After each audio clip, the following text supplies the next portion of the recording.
लूका बाब नंबर 2। ईसा की पैदाइश। उन अयाम में रोम के शहनशाह ऑगुस्तुस ने फरमान जारी किया कि पूरी सल्तनत की मर्दमशुमारी की जाए। ये पहली मर्दमशुमारी उस वक्त हुई जब कुरिनियस शाम का गवर्नर था। हर किसी को अपने वतनी शहर में जाना पड़ा ताकि वहां अपना नाम दर्ज करवाए। चनाची यूसुफ गुलेल के शहर नासरत से रवाना होकर यहूदिया के शहर बैतुल्लहम पहुंचा।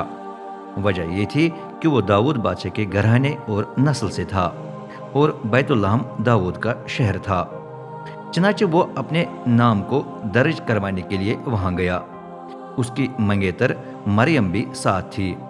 उस वक्त वो उम्मीद से थी। जब वो वहां ठहरे हुए थे तो बच्चे को जन्म देने का वक्त आ पहुंचा। बेटा पैदा हुआ। ये मरियम का पहला बच्चा था। उसने उसे कपड़ों में लपेटकर एक चरने में लिटा दिया क्योंकि उन्हें सराय में रहने की जगह नहीं मिली थी। चरवाहों को खुशखबरी। उस रात कुछ चरवाहे करीब के खुले मैदान में अपने रेवड़ों की पहरेदारी कर रहे थे। अचानक रब का एक फरिश्ता उन पर जाहिर हुआ और उनके इर्द गिर्द रब का जलाल चमका।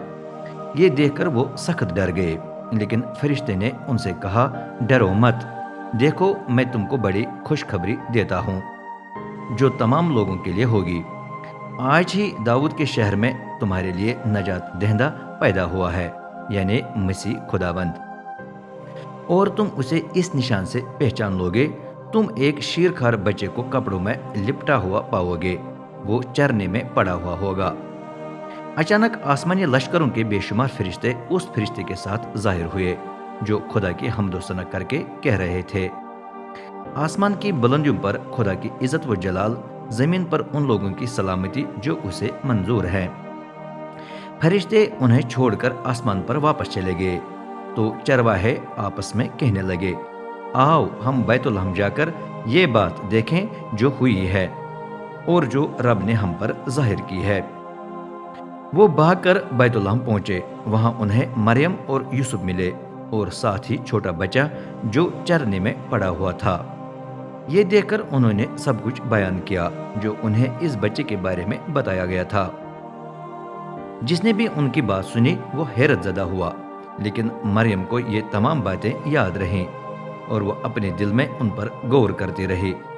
फिर चरवाहे लौट गए और चलते चलते उन तमाम बातों के लिए खुदा की ताज़ीम व तारीफ करते रहे जो उन्होंने सुनी और देखी थीं, क्योंकि सब कुछ वैसा ही पाया था जैसा फरिश्ते ने उन्हें बताया था।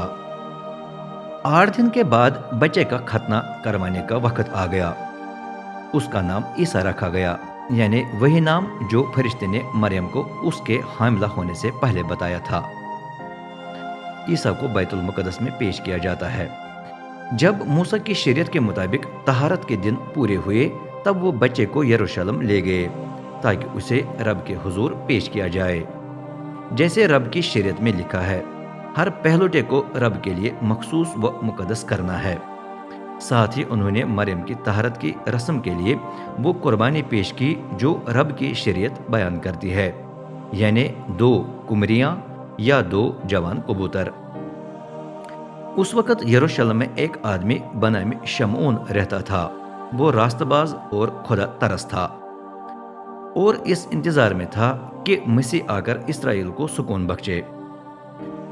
रूहुल कुदुस उस पर था और उसने उस पर यह बात जाहिर की थी कि वो जीते जी रब के मसीह को देखेगा। उस दिन रूहुल कुदुस ने उसे तहरीक दी कि वो बैतुल मुकद्दस में जाए।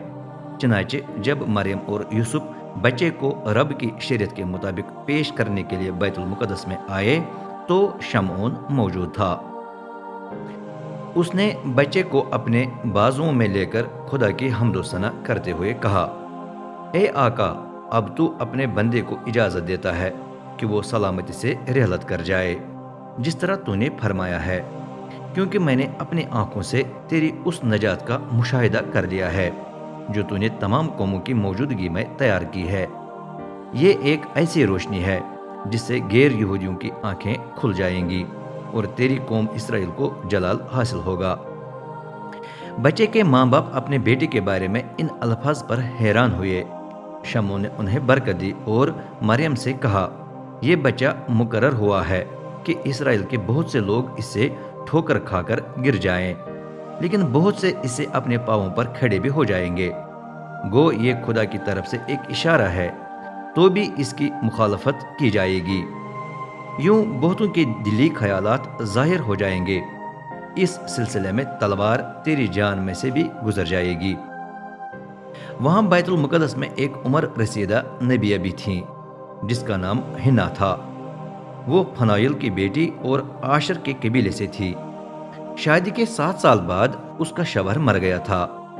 اب وہ بیوہ کی حیثیت سے 84 سال کی ہو چکی تھی۔ وہ کبھی بیت المقدس کو نہیں چھوڑتی تھی، بلکہ دن رات خدا کو سجدہ کرتی، روزہ رکھتی اور دعا کرتی تھی۔ اس وقت وہ مریم اور یوسف کے پاس آ کر خدا کی تمجید کرنے لگی، ساتھ ساتھ وہ ہر ایک کو جو اس انتظار میں تھا کہ خدا فدیہ دے کر یروشلم کو چھڑائے، بچے کے بارے میں بتاتی رہی۔ وہ ناصرت واپس چلے جاتے ہیں۔ جب عیسیٰ کے والدین نے رب کی شریعت میں درج تمام فرائض ادا کر لیے تو وہ گلیل میں اپنے شہر ناصرت کو لوٹ گئے۔ وہاں بچہ پروان چڑھا اور تقویت پاتا گیا۔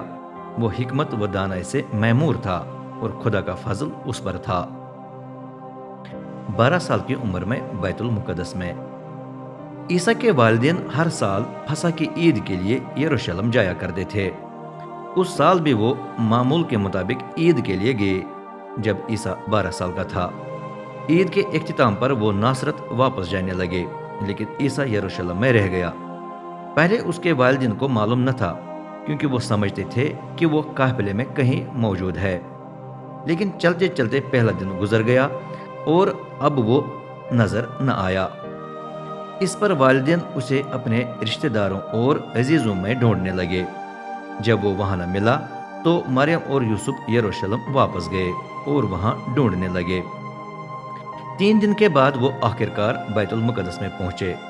وہاں عیسیٰ دینی استادوں کے درمیان بیٹھا ان کی باتیں سن رہا اور ان سے سوالات پوچھ رہا تھا۔ جس نے بھی اس کی باتیں سنی وہ اس کی سمجھ اور جوابوں سے دنگ رہ گیا۔ اسے دیکھ کر اس کے والدین گھبرا گئے۔ اس کی ماں نے کہا، بیٹا تو نے ہمارے ساتھ یہ کیوں کیا؟ تیرا باپ اور میں تجھے ڈھونڈتے ڈھونڈتے شدید کفت کا شکار ہوئے۔